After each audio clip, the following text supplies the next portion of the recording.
Hey guys, welcome back to the channel. Today we'll be talking about a huge link between the IMF and Quant. So on the 24th of May, during the World Economic Forum's annual get-together, the managing director at the IMF, Kristalina Georgieva, gave a presentation detailing the importance of interoperability, which will enable the connectivity of varying CBDCs around the world, and how a technological innovation could be actively leveraged to enable this degree of connectivity to arise. We understand that for CBDCs, the biggest question is interoperability.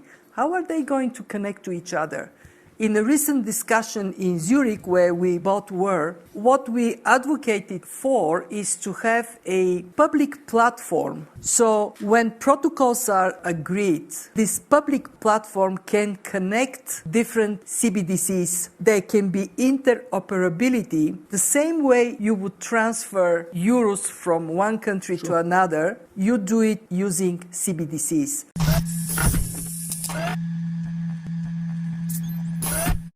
So as detailed by Georgieva, central banks around the world would have to collaborate in picking a public platform which would enable the connectivity of their given CBDCs. So at the moment, there's only a handful of projects which could comply to this desire. And one such innovation is Quant's overledger ODAP offering, where Quant's overledger offering is centered around providing connectivity between varying DLT networks. And this is coupled with the intrinsic and unique characteristics surrounding Quant's offerings, especially overledger, where overledger also provides connectivity between DLTs and legacy payment systems. So the unique quality surrounding overledger, which puts it ahead over other interoperability frameworks, means that overledger could be the answer in enabling the connectivity between varying CBDCs and also enabling connectivity between CBDC frameworks and legacy banking infrastructure. So the need to roll out a public and certified network to enable CBDC connectivity would require a given platform being able to adhere to strict regulatory frameworks. So during the advent and creation of Quant's overledger,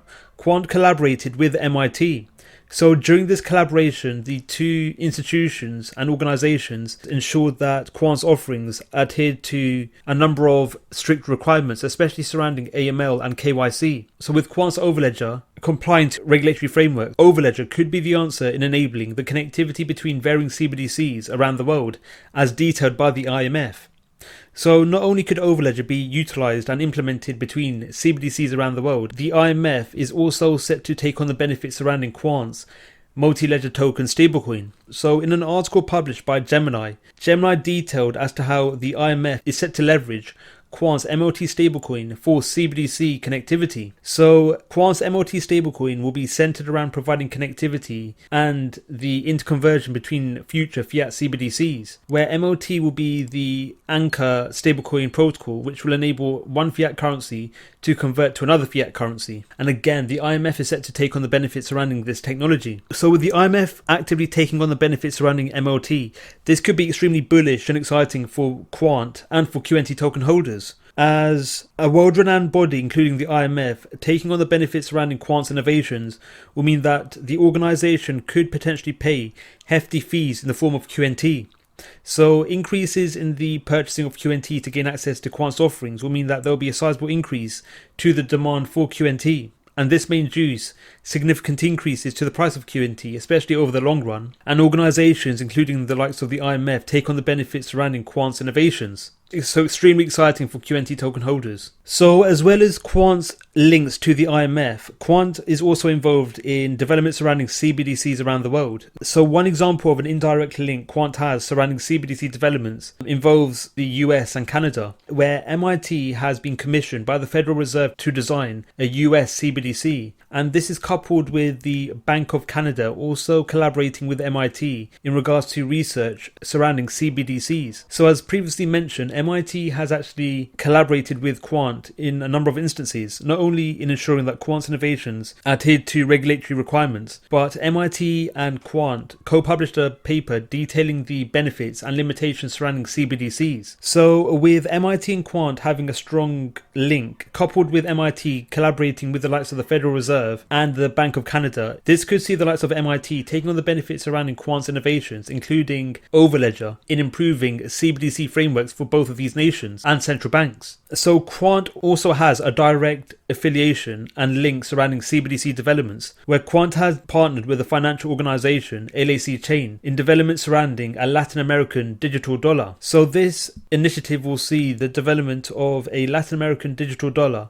and an overarching blockchain network which would encompass the whole Latin American region. So the main reason as to why this framework has been put into place is due to the benefits blockchain and overledger could provide, especially in regards to improving remittances of different regions of the world, most notably from the US to Latin America, where currently a number of individuals in South America are unbanked or have limitations in their accessibility to financial services. However, with the development of a Latin American digital dollar, such individuals would only need access to a electronic device such as a mobile phone to potentially gain funds. So this could significantly improve the accessibility to financial services for millions of people within Latin America. So the following clip features the CEO of Quant, Gilbert Verdian, going into further details surrounding how overledger could improve financial activities for individuals in South America. One of the biggest things that we're doing is we're actually creating the Latin American dollar, and that's quite exciting. So this is with the Inter-American Development Bank over in Washington. They've created a LAC chain consortium, which is the Latin America chain, and they asked us to participate and bring our technology to Latin America. It allows us to interconnect the region, initially 12 countries. We'll be using the overledger technology to create an interbank network and then create remittance and payment corridors between the US and Latin America. Businesses and citizens and people on the ground will be using the Latin American dollar to trade and create commerce. And we're proud of what we can do and really make people's lives better over in Latin America.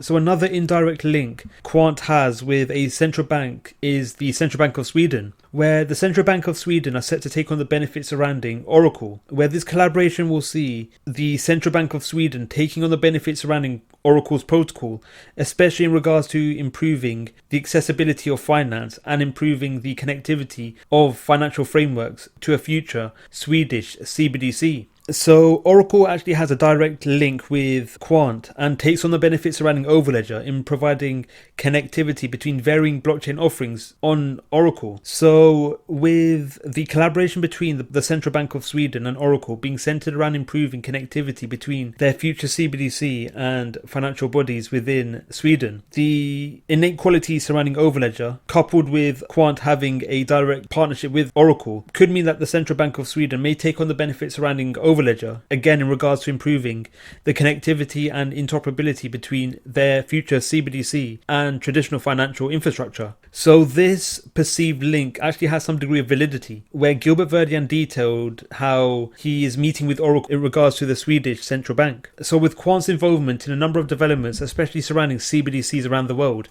Quant could become a key component within financial activities for years to come. And this is coupled with large organizations, including the IMF, taking on the benefits surrounding overledger. So extremely exciting times ahead for QNT token holders and for Quant as a whole. What are your thoughts on Quant? Are you bullish on the IMF using Quant? Let us know your views in the comments below.